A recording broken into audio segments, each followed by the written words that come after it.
Shireen, looking at the rand, it appears to have been on a steadily strengthening trend over the past week. 8.16 on Friday morning and then 8.10 Friday afternoon, but steady at 8.10 this morning so far.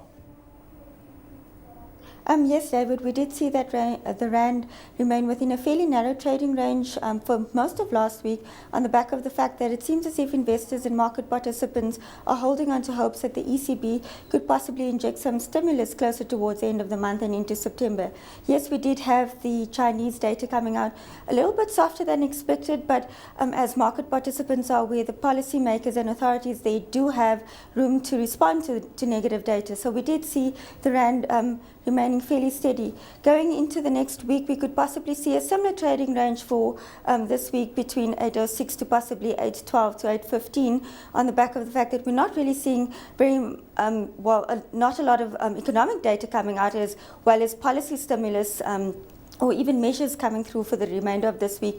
In fact, for the next 2 weeks, I think market participants are looking towards what's going to happen towards the end of the month with the Fed statement at Jackson Hole, as well as the ECB's announcements with regards to their bond buying plans. So it's going to be relatively quiet with regards to data front and currency movements.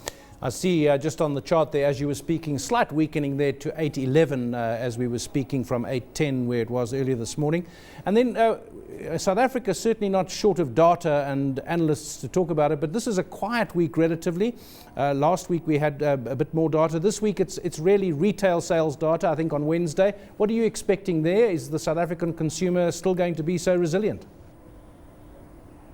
We do expect the number the June retail sales number to have moderated to about 5% year on year, and that's from 6.4% year on year in May. Consensus numbers are calling for 4.7% moderation. We do, however, believe that the year-on-year numbers are a little bit misleading, because if you look at what's happening with the month-on-month numbers, we're still seeing very low numbers come through on that front. In May, we saw a decline of 0.8%, and we're only expecting a very mild increase of 0.1% month-on-month. So it is an indication that consumers are starting to slow down, and it's really going to impact on what we're expecting for household consumption expenditure for the remainder of this year.